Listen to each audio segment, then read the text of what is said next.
കൂട്ടുകാർക്ക് ശുഭദിനം നേർന്നുകൊണ്ട് നമുക്ക് ഗൗതമിന്റെ അളകനന്ദയുടെ ഇന്നത്തെ നല്ലൊരു വിശേഷം കേട്ടാലോ. അങ്ങനെ ഇന്നത്തെ വിശേഷത്തില് ഇന്ത്യവരത്തില് പിങ്കിയുടെ മുറിയിലാണ് നന്ദ.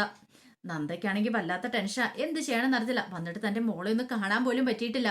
പിന്നീട് നന്ദ പിങ്കിയോട് പറയാം, എനിക്ക് എങ്ങനെയെങ്കിലും എന്റെ മോളെ ഒന്ന് കാണണം, എനിക്ക് കണ്ടേ മതിയാവുള്ളൂ, എനിക്ക് എന്റെ മോളെയും കൊണ്ട് പോണം പിങ്കി എന്ന് പറയാണ്. ഇത് കേട്ടതും പിങ്കി പറഞ്ഞു, അറിയാലോ ഇവിടെ പോലീസുകാരുണ്ട്, അങ്ങനെ പെട്ടെന്ന് കാണാനൊന്നും പറ്റില്ല, പുറത്തിറങ്ങിയിട്ടുണ്ടെങ്കിൽ അതോടുകൂടി പിടിക്കപ്പെടും, പിന്നെ നന്ദയ്ക്ക് മോളെ കിട്ടത്തില്ല എന്ന് പറയാണ്. എന്തെങ്കിലും ഒരു ഹെൽപ്പ് എനിക്ക് ചെയ്തതായിട്ട് പിങ്കി, അല്ലാതെ എനിക്ക് പറ്റില്ല, എനിക്ക് മോളെ കണ്ടേ മതിയാവുള്ളൂ എന്ന് പറയാണ്. അവരങ്ങനെ സംസാരിച്ചുകൊണ്ടിരിക്കുന്ന സമയത്ത് പുറത്ത് ഗോതം വന്ന് കഥയെ മുട്ടുന്ന പിങ്കി വാതിൽ തുറക്കാൻ പറയണം. ഈ സമയത്ത് പിങ്കി നന്ദിയോട് പറഞ്ഞതേ ഗോതമ്പ വന്നിരിക്കുകയാണെന്ന് പറയണം. ഇതൂടെ കേട്ട് കഴിഞ്ഞപ്പോൾ നന്ദയ്ക്ക് ടെൻഷനായി. തന്റെ എല്ലാ പ്രതീക്ഷകളും പോകുവാണോ എന്നൊരു ചിന്ത മനസ്സിലേക്ക് വരുവാണ്. പെട്ടെന്ന് നന്ദ പിങ്കിയെ ഒന്ന് നോക്കി. പിന്നീട് എന്ത് ചെയ്യണം, നന്ദ അങ്ങോട്ടേക്ക് മാറുവാണ്. ഈ സമയത്ത് ഗൗതം വീണ്ടും വീണ്ടും മുട്ടിക്കൊണ്ടിരിക്കുക. നീ എന്താ പിങ്കി കഥവ് തുറക്കാത്തെ? നീ കഥവ് തുറക്ക് പിങ്കി, നീ ആരോടാ സംസാരിക്കണേ എന്നൊക്കെ പറയണം. പിങ്കി ആണെങ്കിൽ ഒരു നിമിഷം നന്ദേനെ നോക്കി കഴിഞ്ഞപ്പോഴത്തെ നന്ദ പെട്ടെന്ന് അങ്ങോട്ട് പോയി മറിഞ്ഞു നിൽക്കുകയാണ്. പിന്നീട് പിങ്കി വന്ന് കഥ തുറന്നു. ഗൗതം ചോദിച്ചു, എന്താ പിങ്കി, നീ എന്താ കഥവ് തുറക്കാത്തെ? എത്ര സമയമായി ഞാൻ മുട്ടണേന്ന് ചോദിക്കുകയാണ്. ഇത് കിടന്ന് പിങ്കി ഒന്നും മിണ്ടിയില്ല. അതെ, ആ നന്ദ ഇങ്ങോട്ടേക്ക് വന്നിട്ടുണ്ടായിരിക്കും, ഇവിടെ കയറിയിട്ടുണ്ടെന്ന് പോലീസുകാർക്ക് ഒരു സംശയമുണ്ട്, അവരിവിടെ വന്നിട്ടുണ്ടെന്ന് പറയാണ്. ഇത് കേട്ടതും പിങ്കി പറഞ്ഞു, അതിനിപ്പം ഞാൻ എന്ത് ചെയ്യണം? നന്ദ വരുവോ വരാതിരിക്കോ അതെന്നെ ബാധിക്കുന്ന കാര്യമല്ലോ, അത് നിങ്ങളുടെ പ്രശ്നമല്ലേന്ന് ചോദിക്കും. അതെ, ഞാനൊന്ന് കുളിക്കാനായിട്ട് തുടങ്ങുമായിരുന്നു പറയണം. ഇത് കേട്ടതും ഗൗതം പറഞ്ഞു, അല്ല നന്ദ ഇങ്ങോട്ട് കയറിയിട്ടുണ്ടോന്ന് ഒക്കെ പറയുന്നത് കേട്ടു, അപ്പൊ അതുകൊണ്ട് ഞാൻ ഇങ്ങോട്ട് വന്നാന്ന് പറയണ, നന്ദയെ കാണുവാണെങ്കിൽ. ഇത് കേട്ടതും പിങ്കി പറഞ്ഞു, ഞാൻ പറഞ്ഞല്ലോ ഗൗതം, അതൊന്നും എന്നെ ബാധിക്കുന്ന കാര്യമല്ല, അവൾ അവളുടെ മോളെ കാണാൻ വരുന്നതിന് എനിക്കിപ്പോൾ എന്ത് ചെയ്യാൻ പറ്റും എന്ന് പറയണം. അവസാനം ഗൗതം പറഞ്ഞു, സോറി കേട്ടോ എന്നൊക്കെ പറഞ്ഞുകൊണ്ട് ഗൗതം അങ്ങോട്ടേക്ക് ഇറങ്ങി പോവാണ്. അപ്പോഴാണ് പിങ്കിക്ക് ശ്വാസം നേരെ വീണേ. പിന്നീട് പിങ്കി കഥ അടച്ചു കഴിയുമ്പോഴത്തേനും നന്ദ പറഞ്ഞു, എനിക്ക് എൻ്റെ മോളെ കണ്ടേ മതിയാവുള്ളൂ, എൻ്റെ മോളെ കാണാതെ എനിക്ക് ഒരു നിമിഷം നിൽക്കാൻ പറ്റില്ലെന്ന് പറയണം. അത് കേട്ട് കഴിഞ്ഞപ്പോൾ നന്ദ പറഞ്ഞു, അവള് ഹാളിലുണ്ടായിരിക്കും എന്ന് പറയണം. പിന്നെ നന്ദ ഒട്ടും മടിച്ചില്ല, കഥവും തുറന്ന് നേരെ ഹാളിലേക്ക് ചെല്ലുവാണ്. ഈ സമയത്ത് ആകെപ്പാടെ വിഷമിച്ച് ഗൗരിമോൾ ഇരിക്കുക. അപ്പം നന്ദു ചോദിച്ചു, എന്താ ഗൗരി, ഗൗരി എന്താ എന്നോട് ഇപ്പൊ കളിക്കാൻ കൂടാത്തന്നെ ചോദിക്കാം. എനിക്കെന്തോ നല്ല മൂഡ് തോന്നില്ലെന്ന് പറയണം. അതെന്ത് പറ്റി? എനിക്ക് എൻ്റെ അമ്മയെ കാണണം, എൻ്റെ അമ്മയെ കാണാൻ എനിക്ക് സങ്കടം വരുന്നുണ്ടെന്ന് പറയണം. ചോ, അമ്മ ഒരു ഡ്യൂട്ടിക്ക് പോയേക്കൊന്നല്ലേ എൻ്റെ പപ്പ പറഞ്ഞത്, അമ്മ വരൂന്ന് പറയണം. അമ്മ വരാതെ എനിക്ക് സമാധാനം ഉണ്ടാകത്തില്ല, എനിക്ക് എൻ്റെ അമ്മയെ ഇപ്പൊ കാണണം, എനിക്ക് കരച്ചിൽ വരുക എന്നൊക്കെ പറയണം. ആ സമയത്താണ് നന്ദ അങ്ങോട്ടൊന്ന് മോളേന്ന് വിളിക്കുന്നത്. ആ മോളേന്നുള്ള വിളിവെച്ച കേട്ടതും അമ്മയെന്ന് പറഞ്ഞിട്ട് ഓടിച്ചെന്ന് ഗൗരി നന്ദയെ കെട്ടിപ്പിടിക്കുകയാണ്. അപ്പോഴേക്കും അങ്ങോട്ടേക്ക് മോഹിനിയും മഹേശ്വരനും അവരെല്ലാരും വരുവാണ്. പിങ്കിയും ഗൗതമും എല്ലാരും കൂടെ ഇറങ്ങി വന്നു. അങ്ങനെ എല്ലാരും നോക്കിക്കഴിഞ്ഞപ്പോഴത്തേനും ഗൗരിയെ കെട്ടിപ്പിടിച്ചിരിക്കുന്ന നന്ദയെ കണ്ടത്. പെട്ടെന്ന് ഗൗരി ചോദിച്ചു, അമ്മ എന്ത് പരിപാടിയെ കാണിച്ചായി? അമ്മ എന്തിനാ മോളെ ഇട്ടിട്ട് പോയത്? അമ്മ എന്താ എൻ്റെ അടുത്തേക്ക് വരായിരുന്നേന്ന് ചോദിക്കണം. ഇന്നലെ ഒരു രാത്രിയിൽ അമ്മയെ കാണാതെ ഞാൻ എത്രമാത്രം സങ്കടപ്പെട്ടെന്ന് അറിയാവുന്ന ചോദിക്കും. ഇതെന്താ, അമ്മയ്ക്ക് എന്നെ ഇഷ്ടമില്ലേ? അമ്മയ്ക്ക് എന്നോട് വഴക്കാണോ? അതുകൊണ്ടാണോ അമ്മ പോയെന്ന് ചോദിക്കുകയാണ്. ഇല്ല മോളെ, അങ്ങനൊന്നുമില്ല. പിന്നെ അമ്മ എങ്ങോട്ടാ പോയെന്ന് ചോദിക്കുകയാണ്. അപ്പോഴേക്കും വാതിൽക്കൽ പോലീസുകാരും വന്നു. നന്ദയ്ക്ക് മനസ്സിലായി, 4 വഴിക്കൊന്നും താൻ കുടുങ്ങിയെന്നുള്ള കാര്യം, തനിക്ക് ഇവിടുന്ന് രക്ഷപ്പെടാൻ പറ്റില്ല. പക്ഷെ ജീവൻ പോയാലും ശരി, നന്ദ മോളെയും കൊണ്ട് താനിവിടുന്ന് പോകണമെന്ന് നന്ദ ഉറപ്പിച്ച് നിൽക്കുകയാണ്. പിന്നീട് നന്ദ പറഞ്ഞു, മോള് പേടിച്ചു പോയെന്ന് ചോദിക്കാം. പിന്നെ എനിക്ക് എന്ത് സങ്കടമായെന്നറിയാം എൻ്റെ അമ്മയെ കാണാതെ വന്നു കഴിഞ്ഞപ്പം. അമ്മ എന്തൊക്കെ പറഞ്ഞാലും ഇതുവരെയായിട്ട് എന്നെ നിന്ന് മാറി നിന്നിട്ടില്ലോ, അപ്പൊ ആ ഒരു വിഷമം എനിക്ക് ഉണ്ടായിരുന്നു പറയാം. പിന്നെ നന്ദുവിന്റെ പപ്പയും നന്ദു ഒക്കെ എന്നെ സമാധാനിപ്പിച്ചെന്ന് പറയണം. ഈ സമയത്ത് മഹേശ്വരനോട് ലക്ഷ്മി ചോദിച്ചു, അല്ല മഹിയേട്ടാ, ഇനിയിപ്പം ഈ കാര്യങ്ങളൊക്കെ ഇനിയിപ്പം നന്ദ തുറന്നു പറയോ? ഇന്നലെ സംഭവിച്ച കാര്യങ്ങളൊക്കെ അങ്ങനെ വന്നിട്ടുണ്ടെങ്കിൽ ഗൗരിമോൾക്ക് നമ്മളോട് ദേഷ്യം ആയിരിക്കുമോ? ഒന്നും പറയാൻ പറ്റില്ലല്ലോ എന്നൊക്കെ പറയണം. ആ സമയം ഗൗരി പറഞ്ഞു, അമ്മ ഇന്നലെ രാത്രിയിൽ എവിടെയായിരുന്നു? അമ്മ എന്നെ വരാതിരുന്ന് എന്നെ കാണാതെ എന്നൊക്കെ ചോദിക്കുകയാണ്. നന്ദുവൻ പറഞ്ഞു, ഗൗരി നീ എന്ത് ചോദ്യം ചോദിക്കണേ? നിന്നോട് പറഞ്ഞില്ലായിരുന്നോ ഡോക്ടർ ആന്റി ഇന്നലെ ഡ്യൂട്ടിക്ക് പോയതാന്ന്? പിന്നെന്താ നിനക്ക് വിശ്വസിച്ചാലെന്ന് ചോദിക്കാം. ഇത് കേട്ടതും നന്ദ പറഞ്ഞു, അതെ മോളെ, അതെ എനിക്ക് ഇന്നലെ വലിയൊരു ഡ്യൂട്ടി ഉണ്ടായിരുന്നു പറയണം.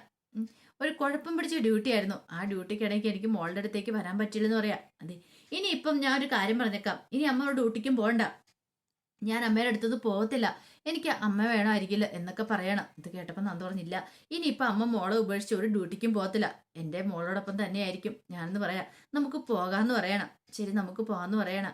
അങ്ങനെ നന്ദ ഗൗരിയെ ചേർത്ത് പിടിച്ച് ഉമ്മ വെച്ചു. പിന്നീട് ഗൗരിയുടെ കൈയും പിടിച്ചങ്ങോട്ട് ഇറങ്ങാൻ തുടങ്ങുമ്പോഴത്തേനും എസ് ഐ കൊണ്ട് വന്നിട്ട് പറഞ്ഞു, അതെ മോളെ കൊണ്ടാൻ പറ്റില്ല എന്ന് പറയണം. ഇത് കേട്ട് കഴിഞ്ഞപ്പോഴത്തേനും നന്ദയ്ക്ക് നല്ല ദേഷ്യമായി. നന്ദ പറഞ്ഞു, എൻ്റെ മോളെ ഞാൻ കൊണ്ടുപോകാൻ തന്നെ ചെയ്യും, എൻ്റെ മോളെ കൊണ്ടുപോകാനെന്ന് പറയാൻ നിങ്ങൾക്ക് എന്താ അവകാശം എന്ന് ചോദിക്കണം. മോളെ അവിടെ നിർത്തിയിട്ട് മര്യാദയ്ക്ക് വരാൻ പറയാണ് ഞങ്ങളുടെ കൂടെ. അങ്ങനെയാണെങ്കിൽ നിങ്ങൾക്ക് കുഴപ്പമില്ല, അല്ലെങ്കിൽ ഉണ്ടല്ലോ എന്ന് പറയാണ്. പക്ഷെ നന്ദ വിട്ടുകൊടുക്കാൻ കൂട്ടാക്കിയില്ല. നന്ദ പറഞ്ഞു, ഞാൻ എങ്ങോട്ടേക്ക് വന്നാലും എൻ്റെ ഒപ്പം എൻ്റെ കൈ പിടിച്ച് എൻ്റെ മോളും ഉണ്ടാവും, അല്ലാതെ ഞാൻ വരത്തില്ല. ഞാൻ 10 മാസം ചുമന്ന് പ്രസവിച്ച എൻ്റെ മോളാ, അവളെ ഞാൻ കൊണ്ടുവരുമെന്ന് പറയാണ്. ഈ സമയത്ത് പോലീസുകാർ തടയുവാണ്. അപ്പോഴേക്കും പിങ്കി നേരെ ഗൗതത്തിന്റെ അടുത്ത് ചെന്നു. ഗൗതത്തിന്റെ അടുത്ത് ചെന്നിട്ട് പറഞ്ഞു, എന്ത് പരിപാടി ഗൗതം കാണിക്കണേ? നന്ദയുടെ മോളാ അത്, അവളെ കൊണ്ടുപോകലെന്ന് പറയാനായിട്ട് ഇവർക്കൊക്കെ എന്താ അവകാശം ഇരിക്കുന്നത്? ഗൗതം പറ. അവൾ മോളെ കൊണ്ടോട്ടെ എന്ന് പറയണേ. ഈ കാണിക്കുന്ന വലിയ ക്രൂരതയാ. ഒരു പക്ഷെ നമ്മുടെ നന്ദുമോനെയാ ഇതുപോലെ അവസ്ഥ വരുന്നെങ്കിൽ ഗൗതത്തിന് സഹിക്കാൻ പറ്റുമെന്ന് ചോദിക്കുക. ഗൗതം ആകെപ്പാട് ടെൻഷൻ അടിച്ചിങ്ങനെ ഭ്രാന്ത് പിടിച്ച അവസ്ഥ നിൽക്കുകയാണ്. ലക്ഷ്മിയമ്മ വന്നിട്ട് പറഞ്ഞു, മോനെ ഗൗതം, അവളെ പറഞ്ഞു വിട്, നീ അവളെ പിടിച്ചു വെക്കരുത്, അത് ശരിയായിട്ടുള്ള കാര്യമില്ല. ഒരു പെറ്റമ്മയുടെ വേദന അവൾക്ക് അറിയത്തുള്ളൂ. കുഞ്ഞിനെ കാണാതിരിക്കുമ്പോൾ ആ മാനസിക വിഷമം എന്താണ്ട്, അതുകൊണ്ട് ഇവിടെ നീ ഇങ്ങനെയും ചെയ്യരുത്, നിനക്കത് ശാപം കിട്ടുന്ന കാര്യമെന്നൊക്കെ പറയണം.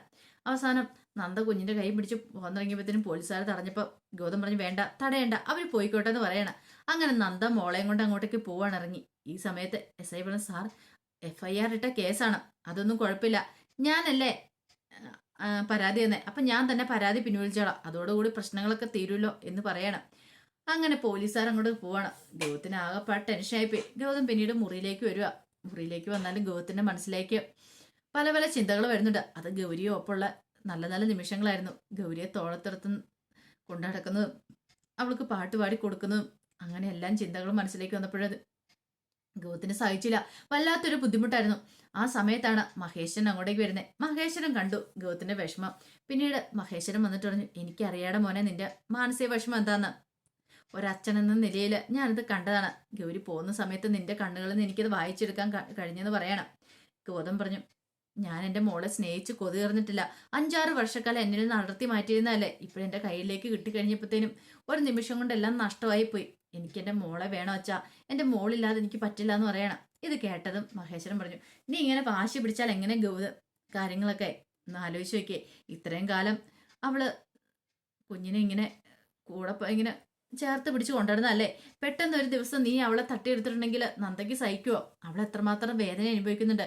ഇപ്പം നീ ചെയ്തൊരു നല്ല കാര്യമെന്നാ എനിക്ക് പറയേണ്ടതുള്ളത്. ഇങ്ങനെ തന്നെ വേണമായിരുന്നു. ഒരുപക്ഷെ നീ മോളെ കൊടുക്കാതെ വാശി പിടിച്ചിരുന്നായിരുന്നെങ്കിലോ ഇവിടെ എന്താ സംഭവിക്കാൻ പോകുന്ന നിനക്ക് ചിന്തയുണ്ടോന്ന് ചോദിക്കണം. ഗൗതം പറഞ്ഞു, അതൊന്നും എനിക്കറിയണ്ട, പക്ഷെ എനിക്ക് എൻ്റെ മോളെ വേണം. 6 വർഷക്കാലം അവൾ എൻ്റെ കുഞ്ഞിനെ നിഷേധിച്ചാ. അറിയാലോ, ഒരമ്മയ്ക്കോ ഒരു അമ്മയ്ക്കൊരു മോളോട് സ്നേഹം ഉണ്ടെങ്കിൽ അതുപോലെ തന്നെ ഒരച്ഛനും അവരുടെ മോളോടോ മോനോടോ സ്നേഹം ഉണ്ടായിരിക്കും. അതെന്താ മനസ്സിലാകാത്തെ? അമ്മയില്ലാതെ എത്രയോ കുട്ടികൾ വളരുന്നുണ്ട്. അല്ലെങ്കിൽ തന്നെ അവളുടെ കാര്യം നിന്ന് എടുത്തു നോക്കി. അവൾക്ക് അമ്മയില്ലാഞ്ഞിട്ടും അവളെ അവളുടെ അച്ഛൻ ഉപേക്ഷിച്ച് ഇല്ലല്ലോ, ചേർത്ത് പിടിച്ച് കൊണ്ടുനടക്കുമല്ലേ ചെയ്തേ, വേറെ കല്യാണം പോലും കഴിക്കാതെ. ഇവിടെ അതുപോലെ തന്നെയാ, എനിക്ക് എൻ്റെ മോളെ കൂടിയേ തീരൂ, എൻ്റെ മോളില്ലാതെ എനിക്ക് പറ്റില്ല എന്ന് പറയണം. പെട്ടെന്ന് മഹേശ്വരൻ പറഞ്ഞു, നീ ഒന്ന് സമാധാനപ്പെട്, നീ ഇങ്ങനെ കിടന്ന് ടെൻഷൻ അടിച്ചിട്ട് കാര്യമില്ല. ഇപ്പൊ ഇവിടെ സമാധാനമാണ് വേണ്ടത്. മോളെ അങ്ങനെ ഒരു നിമിഷം ഒറ്റയടിക്ക് പിടിച്ചു വെച്ചോണ്ടിരിക്കാനൊന്നും പറ്റില്ല, പറഞ്ഞല്ലോ എന്നൊക്കെ പറഞ്ഞ് ഗൗതത്തിനെ ഇങ്ങനെ സമാധാനിപ്പിക്കുകയാണ്. ഗൗതം പറഞ്ഞു, ആരൊക്കെ എന്തൊക്കെ പറഞ്ഞാലും ശരി, ഞാൻ എൻ്റെ മോളെ സ്വന്തമാക്കിയിരിക്കും, എൻ്റെ മോളില്ലാതെ എനിക്ക് പറ്റില്ല എന്ന് പറഞ്ഞങ്ങോട്ട് പോവാണ്. ഈ സമയത്ത് പവിത്രയുടെ ഫോണിലേക്ക് കോള് വരുവാണ്. കനകമ്മയാണ് വിളിക്കുന്നത്. അപ്പോഴേക്കും അരുൺ അവിടേക്കുന്നു. അരുണ് മാറിയെന്ന് നോക്കുകയാണ്. അവരുടെ ഫോണിലേക്ക് കോള് വന്നിട്ടുണ്ട്. ആരാ എന്താന്നൊക്കെ അറിയണം. പിന്നീട് ചുറ്റുമൊക്കെ നോക്കിയിട്ട് പവിത്ര ഫോൺ എടുത്തു. എന്നിട്ട് ചോദിച്ചു, നിങ്ങൾക്ക് എന്താ വേണ്ടതെന്ന് ചോദിക്കാം. അപ്പൊ കനകമ്മ അങ്ങനത്തെ ഒന്ന് കാണണമെന്ന് പറയാ. കാണാനോ? എനിക്കൊന്നും വരാൻ പറ്റില്ല എന്ന് പറയണം. പിന്നെ കനകമ്മ വീണ്ടും പൈസ ചോദിക്കുവാണ്. അതൊക്കെ തന്നെ ധാരാളം, ഇനി എൻ്റെ കയ്യിലൊന്നും തരാനില്ല, എനിക്ക് തരാനൊന്നും പറ്റില്ല. ഞാൻ എവിടെ നിന്നുണ്ടാക്കാനാ എന്നൊക്കെ ഇങ്ങനെ പറയണം. കാമുകനെ ഞാൻ തോന്നുന്നു വിളിക്കുന്നത്. കാമുകൻ കാണാൻ എങ്ങോട്ടൊക്കെ ആവശ്യപ്പെടുന്നുണ്ട്. എനിക്ക് വരാൻ പറ്റില്ലെന്ന് പറഞ്ഞില്ലേ. അവസാനം കനകം പറഞ്ഞു, വന്നില്ലേ പ്രശ്നമെന്ന് പറഞ്ഞു കഴിഞ്ഞപ്പോഴത്തേനും പവിത്ര പറഞ്ഞു, ഒരു കാര്യം ചെയ്യാം, ഞാൻ വരാം, ദൈവത്തെ ഓർത്ത് ഒരു പ്രശ്നം നിങ്ങൾ ഉണ്ടാക്കരുതെന്ന് പറയണം. ഓഹോ, അപ്പൊ അവള് കാമുകന്റെ അടുത്തേക്ക് പോകാൻ തുടങ്ങുക. അങ്ങനെയാണെങ്കിൽ കള്ളത്തര ഇന്നോടുകൂടി പിടികൂട്ടിയത് തന്നെ കാര്യം. പിന്നീട് പെട്ടെന്ന് തന്നെ അരുൺ എന്ത് ചെയ്യണം, തന്റെ ഫ്രണ്ടിനെ വിളിക്കണം. ഫ്രണ്ടിനെ വിളിച്ചിട്ട് പറഞ്ഞത്, എടാ അവള് വീട്ടിൽ നിന്ന് ഇറങ്ങാൻ തുടങ്ങുക, നീയും കൂടെ വാ, നമുക്ക് ഒരുമിച്ച് പോയി അവളുടെ കാമുകനെ പിടിക്കാന്ന് പറയണം. അങ്ങനെ അരുണിന്റെ ഫ്രണ്ടും വരാനായിട്ട് തയ്യാറാകുവാണ്. ഈ സമയത്ത് പവിത്ര എന്തെങ്കിലും ഒരു മാർഗം വേണമല്ലോ ഒന്ന് പുറത്ത് കിടക്കാനായിട്ട്. അങ്ങനെ അകത്തേക്ക് വരുമ്പോഴത്തേനും ജഗന്നാഥൻ അങ്ങോട്ട് വന്നു. ജഗന്നാഥന്റെ പറഞ്ഞു, അച്ഛാ ഞാൻ ഇന്ന് പുറത്ത് പോയിക്കോട്ടെ എന്ന് ചോദിക്കുക. അതെന്തിനാ മോളെ? എൻ്റെ ഒരു ചിറ്റ വന്നിട്ടുണ്ട് കാണാനെന്ന് പറയണേ. ചിറ്റയോ? അത് നമ്മൾ ഇങ്ങോട്ടേക്ക് വന്നാൽ അവർക്കെന്തോ ഇങ്ങോട്ടേക്ക് വരാൻ താല്പര്യമില്ല, ഞാൻ അങ്ങോട്ട് പോയി കണ്ടോളാന്ന് പറയണം. അന്നൊരു കാര്യം ചെയ്യാം, ഒന്നേ മോഹിനിയെ കൂട്ടിക്കൊണ്ട് പോകും, അല്ല അരുണിനെ കൂട്ടിക്കൊണ്ട്, അല്ല ഞാനാണെങ്കിലും വരാന്ന് പറയാം. വേണ്ടച്ചാ, ജസ്റ്റ് 5 മിനിറ്റോ ഒന്ന് ഓടിപ്പോയി കണ്ടിട്ട് ഇങ്ങോട്ട് ഓടി വരത്തില്ലേ? പിന്നെ നിങ്ങളാരും വരേണ്ട കാര്യമില്ല. ഞാൻ പെട്ടെന്ന് കണ്ട് സംസാരിച്ചിട്ട് വരാന്ന് പറയണം. ഇത് കേട്ടപ്പോൾ ജഗന്നാഥൻ പറഞ്ഞു, അങ്ങനെയാണെങ്കിൽ മോള് പെട്ടെന്ന് പോയിട്ട് വേണം. പിന്നെ സൂക്ഷിച്ചും കണ്ടുമൊക്കെ പോകണമെന്ന് പറയണം. അങ്ങനെ പവിത്രയ്ക്ക് പെർമിഷൻ കൊടുക്കുക. പവിത്ര അവസാനം കനകമ്മയെ കാണാനായിട്ട് പോവാണ്. ഈ സമയത്ത് അരുണിന്റെ ഫ്രണ്ടും കൂടെ ബൈക്കിൽ അങ്ങോട്ടേക്ക് വരുവാണ്. അവർ വരുമ്പം കാണുന്ന കാഴ്ച പവിത്ര കനകമ്മയായിട്ട് സംസാരിച്ചുകൊണ്ടിരിക്കുന്നതാണ്. അപ്പം പവിത്രയോട് കനകം പറഞ്ഞു, അതെ എനിക്ക് തരാന്ന് പറഞ്ഞ പൈസ തരണമെന്ന് പറയാ. ഞാൻ എവിടെ നിർത്തിട്ട് തരാനാന്ന് ചോദിക്കും. അല്ലേ വേണ്ട, മുമ്പത്തെ പോലെ ഒരു മോതിരോ ഒരു വള എന്തെങ്കിലും തന്നാമെന്ന് പറയണം. മോതിരവോ? ഇപ്പൊ തന്നെ നിനക്ക് 3/4 മോതിരം തന്നില്ലെന്ന് ചോദിക്കണം. 3/4 ഉള്ളൂ, ഒരു പാവം തയ്ച്ചില്ലായിരുന്നല്ലോ. ഒരു കാണിച്ച് ആ കയ്യെ കിടക്കുന്ന വളയാണെങ്കിലും ഒരു തരാൻ പറയണം. ഇത് കേട്ടതും പവിത്ര പറഞ്ഞു, അതൊന്നും പറ്റില്ല എന്ന് പറയണം. അതെന്താ? മര്യാദയ്ക്ക് എന്തേലും തന്നോ, അല്ലെങ്കിൽ ഉണ്ടല്ലോ. അവസാനം പവിത്രയ്ക്ക് വേറെ ഗത്യന്തരമില്ല. പവിത്ര പറഞ്ഞു, ഇതേ ഒരു കാര്യം ഞാൻ പറഞ്ഞേക്കാം, നിങ്ങൾ ഇതുപോലെ എന്നെ ഭീഷണിപ്പെടുത്തി ഇതുപോലെ ഓരോ കാര്യങ്ങളൊക്കെ ചെയ്യിക്കുന്നേ, എത്ര കാലം നിങ്ങൾക്ക് ഇത് മുന്നോട്ട് കൊണ്ടാൻ പറ്റുമെന്ന് ചോദിക്കാം. കൊണ്ടുപോകുന്നത്രയും കാലം ഈ കനകമ്മേരാ നിനക്ക് ശരിക്കും അറിയാലോ എന്നൊക്കെ പറയണം. ഈ സമയം കനകമ്മയോടുള്ള സംസാരം പവിത്രയുടെ കണ്ടു കഴിഞ്ഞപ്പോഴത്തേനും ആരും അങ്ങനെ മാറി അവരെ തന്നെ നോക്കി നിൽക്കുകയാണ്. അപ്പൊ അതിന്റെ വിശേഷങ്ങളൊക്കെയാണ് കാണുന്നത്. ഇതിന്റെ ബാക്കി വിശേഷങ്ങളുമായിട്ട് വൈകുന്നേരത്തെ പ്രമോയി വരാട്ടോ. അതിനു മുമ്പായിട്ട് ആദ്യമായി കാണുന്നവരുണ്ടെങ്കിൽ ചാനൽ ഇഷ്ടപ്പെട്ട ഒന്ന് സബ്സ്ക്രൈബ് ചെയ്യാൻ മറക്കരുതേ. വീഡിയോ ഇഷ്ടപ്പെടുവാണെങ്കിൽ ലൈക്ക് ചെയ്യാനും കമന്റ് ചെയ്യാനും മറക്കരുത് കേട്ടോ. ഒരിക്കൽ കൂടി എല്ലാവർക്കും ശുഭദിനം നേർന്നുകൊണ്ട് നിർത്തുന്നു. നന്ദി.